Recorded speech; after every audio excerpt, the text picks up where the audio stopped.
ইফতার জায়গা, যেখানে বাবা মা তার সন্তানদের পাঠায় ধর্মীয় শিক্ষায় আলোকিত হবার জন্য, কিন্তু সেই মাদ্রাসাতেই এক শিশুর জীবন ধ্বংস। অভিযুক্ত সেই প্রতিষ্ঠানেরই পরিচালক। শিক্ষকের মুখোশে আড়ালে লুকিয়েছিল এক নরপিশাচ। মাদ্রাসায় পড়তে গিয়ে অন্তঃসত্ত্বা হয়ে ফিরল এক শিশু। তোমাকে আদর করতো না, তোমাকে অ্যাটাক করতো, তারপরে তোমার সাথে এরকম ঘটনা কেমনে ঘটলো? এরকম ঘটনা একদিন হুজুরে ডাইকা নিছে, তারপরে ডাইকা নিলে তারপরে বলছে মানে মাদ্রাসা ছুটি হইলে মসজিদ ঝাড়ু দিয়ে যাইতে। আচ্ছা আচ্ছা আচ্ছা। তারপরে আমি ঝাড়ু দিতে যাইছিলাম, তারপরে ঝাড়ু দিতে গেলে এরকম ঘটনা।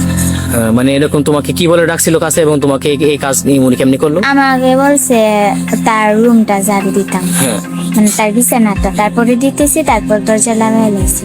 দরজা লাগিয়ে তোমার সাথে এরকম কাজ করছে না? আচ্ছা আচ্ছা। তো মানে বিষয়টা তুমি নিশ্চিত, মানে তোমার তুমি বলো বিষয়টা আল্লাহ তোমার তোমার এক ইমানকে, তোমার উপরওয়ালাকে, মানে তোমার আমাদের সৃষ্টিকর্তা, যে যেখানে মানে আমরা যখন এই পৃথিবী ছেড়ে চলে যাব, যার কাছে একমাত্র জবাব দিতে করতে হবে কবরে গিয়ে, তো আল্লাহ তাআলার প্রতি তুমি পুরোপুরি বিশ্বাস রেখে বলো। তোমার এই হুজুর ছাড়া অন্য কারোর সাথে তোমার কোনো রকম সম্পর্ক ছিল? মানে এই দুর্ঘটনা কি অন্য অন্য অন্য কারোর সাথে তোমার হওয়ার সম্ভাবনা আছে? মানে ওই তোমার সাথে এই কাজ একমাত্র একমাত্র এই হুজুরই করছে না, তাই না? এমনই এক চাঞ্চল্যকর ঘটনা ঘটেছে নেত্রকোনার মদনগঞ্জ উপজেলার একটি মহিলা কওমি মাদ্রাসায়। জানা যায় ভুক্তভোগী শিশুটি একটি বিধবা মায়ের সন্তান। মা সিলেটে কাজ করেন আর মেয়েটি নানির কাছ থেকে পড়াশোনা করেন। এই মেয়েটা হচ্ছে ইয়াতিম, তার বাবা ইন্তেকাল করেছেন অন্তত আরও 4-5 বছর আগে। তো এই মেয়েটা তার নানির কাছে মানুষ। মা সংসারের খরচ জোগানোর জন্য সিলেটে গৃহকর্মীর কাজ করেন, মানুষের বাসায় গৃহকর্মীর কাজ করেন। তো মেয়েটাকে তিনি এলাকাস্থ ফাতেমাতুজ জোহরা মহিলা মাদ্রাসায়, কওমি মাদ্রাসা ফাতেমাতুজ জোহরা কওমি মাদ্রাসায় ভর্তি করেন, যে মাদ্রাসার প্রতিষ্ঠাতা পরিচালক হচ্ছেন আমানুল্লাহ সাগর, এবং ওনার ওয়াইফ হচ্ছেন এই প্রতিষ্ঠানের মেইন দায়িত্বে, উনি হ্যান্ডেল করেন সবকিছু। এই ঘটনা গত বছরের নভেম্বর মাসে। মাদ্রাসার ছুটির পরে মাদ্রাসার পরিচালক আমানুল্লাহ সাগর ভুক্তভোগী এই শিক্ষার্থীকে বলেন মাদ্রাসার বারান্দা ঝাড়ু দেওয়ার জন্য। বারান্দা ঝাড়ু দেওয়া শেষ হলে তাকে বলা হয় পরিচালকের রুম ঝাড়ু দেওয়ার জন্য। ভুক্তভোগী শিক্ষার্থী তখনও কল্পনা করতে পারেনি সামনে তার জন্য কি ভয়াবহ সময় অপেক্ষা করছে। গত নভেম্বর মাসে নাকি বাচ্চাটাকে ছুটির পরে বারান্দা ঝাড়ু দেওয়ার জন্য বলা হয়। মানে আমানুল্লাহ সাগর হুজুরি নাকি বাচ্চাটাকে বলেন বারান্দা ঝাড়ু দিয়ে তারপর বাসায় যেতে। তো বাচ্চা বারান্দা ঝাড়ু দেওয়া শুরু করে। বারান্দা ঝাড়ু দেওয়ার এক পর্যায়ে নাকি হুজুর তাকে বলে হুজুরের যে রুমটা, মানে প্রতিষ্ঠাতা পরিচালকের যে রুমটা, এই রুমটাও যেন পরিষ্কার করে দেয়। রুমের ভেতরে একা থাকায় এই সুযোগটাই কাজে লাগান মাদ্রাসার শিক্ষক আমানুল্লাহ সাগর। এই শিক্ষার্থীর উপর জোর জবরদস্তি শুরু করেন তিনি। এই ঘটনার পর আরও 5 থেকে 6 বার তার উপর নির্যাতন চালায় মাদ্রাসার পরিচালক। তো বাচ্চা রুম পরিষ্কার করার জন্য ভেতরে ঢুকলে উনি দরজা বন্ধ করে বাচ্চার সঙ্গে এই পৈশাচিক আচরণটা করেন। 5 থেকে আরও 7 বার উনি এটা রিপিট করছেন আচরণটা বাচ্চার সঙ্গে।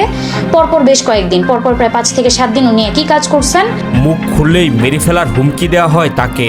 শুধু তাই নয়, ভুক্তভোগী শিক্ষার্থীর মাকে খুঁজে বের করে তাকেও মেরে ফেলার হুমকি দেন মাদ্রাসার পরিচালক। এক পর্যায়ে তাকে মাদ্রাসা থেকে বের করে দেওয়া হয়। এবং বাচ্চাকে ভয় দেখাইছেন যে বাচ্চা যদি কাউকে বলে দেয় বাচ্চার নানিকে মেরে ফেলবে, বাচ্চাকে মেরে ফেলবে, বাচ্চার মাকে সিলেটে খুঁজে নিয়ে মারবে, সিলেটে মেরে ফেলবে, এমন ভয় দেখানো হয়েছে বাচ্চাকে। বাচ্চা ভয়ে কাউকে বলে নাই। এবং একটা পর্যায়ে নাকি গত বছরের জানুয়ারি-ফেব্রুয়ারির দিকে বাচ্চাকে মাদ্রাসা থেকে বেরও করে দেওয়া হয়েছে। এই বছরের জানুয়ারি-ফেব্রুয়ারির দিকে বাচ্চাকে মাদ্রাসা থেকে বের করে দেওয়া হয়েছে। ভয়ে চুপ করে থাকে শিশুটির। দিন যায় মাস যায়, কিন্তু শরীর তো আর চুপ করে থাকে না। পরিবর্তন দেখে সন্দেহ হয় পরিবারের। সিলেট থেকে ছুটে আসেন মা। জিজ্ঞেস করতেই কান্নায় ভেঙে পড়েন মেয়েটি। এরপর খুলে বলেন পুরো সেই বিভীষিকাময় ঘটনা। গত মার্চ মাসে বাচ্চার নানি খেয়াল করলেন যে বাচ্চার পেটটা অস্বাভাবিকভাবে বড় হয়ে যাচ্ছে। তারপরে হচ্ছে তারা ডক্টর কনসাল্ট করেন এবং মানে ফিজিক্যাল এক্সামিনেশনে জানা যায় যে বাচ্চার সিম্ফাইসিও ফান্ডাল হাইট, যেটা মানে আমরা ইউটারাসের হাইট যেটা মেজার করি প্রেগন্যান্সিতে, এটা কিন্তু এইজ করেসপন্ডিং এক একটা হাইট আসে। এই বাচ্চার হাইট তখনই অলমোস্ট 25-26 উইক্সের মতো। আর আমার কাছে যখন বাচ্চা আসে আমি এটা 27 উইক্স করেসপন্ডিং হাইট পেয়েছি। আমি নিজেও একজন শিশু সন্তানের মা, আমার নিজেরও 5 বছরের একটা মেয়ে বাচ্চা আছে। আমি আসলে এই বাচ্চার ভবিষ্যৎ নিয়ে আমি কিছু চিন্তা করতে পারছি না, আমার মাথায় আসলে আসে না। আর এখন তার যে শারীরিক কন্ডিশন, প্রথম কথা হচ্ছে ছোট মানুষ, তার পেটে অতটা জায়গা নাই। একটা একদম টিপিক্যাল গ্রামীণ অপুষ্টিতে আক্রান্ত বাচ্চা, 11 বছরের বাচ্চা, তার ওজন এখনো 30 কেজি হয় নাই, উল্টা সে আরও প্রেগনেন্ট। পেটের বাচ্চাটার ওজন প্রায় 998 গ্রামের মতো, প্রায় 1 কেজির কাছাকাছি। তো মানে ওর অ্যানিমিয়া আছে, রক্তশূন্যতা আছে বাচ্চাটার, হিমোগ্লোবিন মাত্র 8.5, যেখানে অ্যাভারেজ রেঞ্জ হচ্ছে অ্যারাউন্ড 12 to 14। আর গাইনোকোলজিতে আমরা যেটা আসলে পড়ি, আমাদের পুরো লাইনটাই হচ্ছে ম্যাচিওর ফিমেলদেরকে নিয়ে, মানে ডেলিভারি বা এই রিলেটেড লাইনগুলো এরিয়াগুলো ম্যাচিওর ফিমেলদেরকে নিয়ে। আর ছোট বাচ্চারা আমাদের মেনস্ট্রুয়াল লাইনে আসে, যে আচ্ছা তাদের মেনোরেজিয়া থাকতে পারে বা অন্যান্য প্রবলেমগুলো আমরা ডিল করব।